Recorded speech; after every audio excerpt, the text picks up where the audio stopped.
Aho mole, aho mole, mole he shinaho. We're actually not Inasenyo people, we're Samala. So we're Samala Chumash, which means we are directly from the San Ynez Valley. You're not going to find a language like that anywhere. It's definitely from this valley. Haku maktu kakushi alapalahulapu na Samala na Chumash. Hello, my name is Kathleen, and I am from San Ynez, and I am a Samala Chumash. Hello, my name is Michael Lopez. This is Kathy Marshall, my sister. We are on the San Ynez Indian Reservation at our tribal hall. Aho mole, aho mole, mole he shinaho. It's like a big family. We have some family that are into the cultural, some family into education, some family into business, some family into investments. It's really neat. I mean, Kathy has done a wonderful job in her department, and more she taught our culture. To me, I get excited too. Oh yeah. So that's one of the things that we needed. What we do know is that on certain dances, our grandmother said that there was bands on their arms and on their legs. In most of the dances, there was a lot of red ochre used. I have dots on my face. That's usually the dance for the Shuthuish dance, but I like putting the dots. Which is the seaweed dance. And the seaweed, I like putting it on because the seaweed dance was actually only danced by women. It's for bringing back the people that you love that are far away.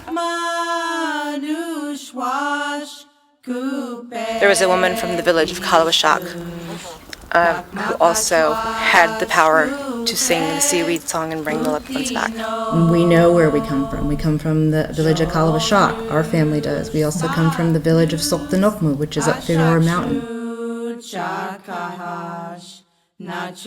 This village, or this mountain point, like I said, is Grass Mountain, which we called Owotoponish. But at the base of Owotoponish was our largest village site, Soktanokmu, and there was about 90 houses there. So that was the largest Samala village known. We come from Kalawashak, which is towards 154. Well, I just finished my term, 6 years as chairman of the gaming commission, and now I'm actually the housing commissioner, and I'm also on a couple of boards, like our economic development board, keeping us afloat with the casino and other investments that we have, and getting that going on. Because really, without that, we wouldn't be where we're at. We moved here, then they developed housing, and we got to have one of the first houses that came up here, and it was next to my grandfather's house, and so then we got to meet a lot of the Indian children that moved into the neighborhood. Well, we've seen a lot of changes when Kathleen and I were both small, coming to the reservation. There was just a couple houses on the reservation, and if you lived on the reservation, you weren't like, because early, you don't want to, they're from the reservation. Our neighbors really participated in the culture, and so there was some classes that were taking place at our tribal hall. We started with a program that we have housing. We didn't have the casino back then. We didn't have, so we were relying on government bonds and to help us housing, raise money for housing. And sometimes we'd go on field trips and go out to Zaka Lake, and we've made our Tulit traditional houses called ops, and they're tule huts. We'd get supplies from the government, like government cheese. You hear about the blocks of government cheese.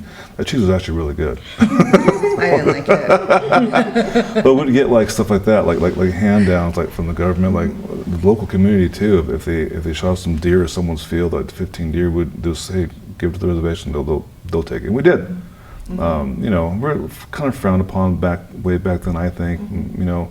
But now that obviously things have changed and laws have passed, and we've actually come together and built this beautiful facility of a casino and some our other investments, hotels and restaurants, and build tribal halls like this, and things have changed now. The community looks upon us as strong leaders in the community. It feels good. It hasn't been fair for a very long time. I mean, since day one, right? I mean, things have been taken away from us.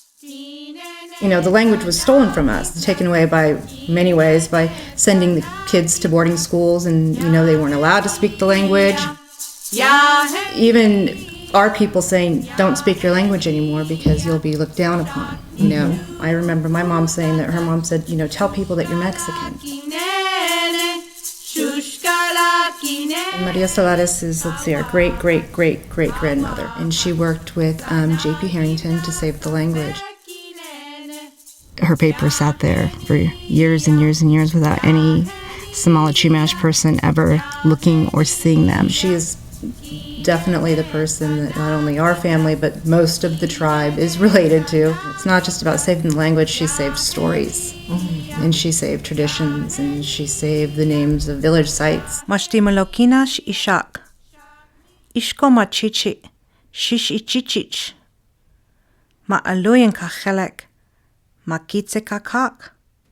I feel it's my responsibility to, my great-great-great-grandmother took all that time to save the language, and somebody has to bring it back. You know, she did all that work, and it's who we are, really. And she knows that, she knew that, and we know that. I am a senior language apprentice, and I've been working with the language for 5 years. There was no written language, so Dr. Applegate, who's a linguist, who did his dissertation on our language, it's called Samala. So we found Dr. Applegate, the tribe did, and he came and did some classes, which he's a linguist. It was too hard. People could not understand what he was saying. And so Nakia came to me and said, what do you think about this? Starting a language class, revamping it, hiring some people that want to learn the language. And so that's how I was like, I think that's why I'm here. We actually passed a bill, AB 544, this year, which allows federally recognized tribes to credential their language teachers. So we can go into the public schools and teach with a single subject credential. We have a summer program which is going to start July 5th, where it's all about culture and language, and you know, a lot of people think of Native Americans and they think about them in our villages and our huts, but we're here today. That's something that we want to relay to the kids, because a lot of times you hear questions like, you still live in teepees, you know, your kids go to school, you have a car, you know, and it amazes me because, you know, so that was part of our goal, was to go out and say, we are here today. That was going to impact your life right there, knowing about our culture and where we came from, where no one did before. But now we have the tools and the ability to have a program like we have here, and to educate people where we came from, what we did, where we came from to where we are right now, and we can get back to the community and to like charities that really need it.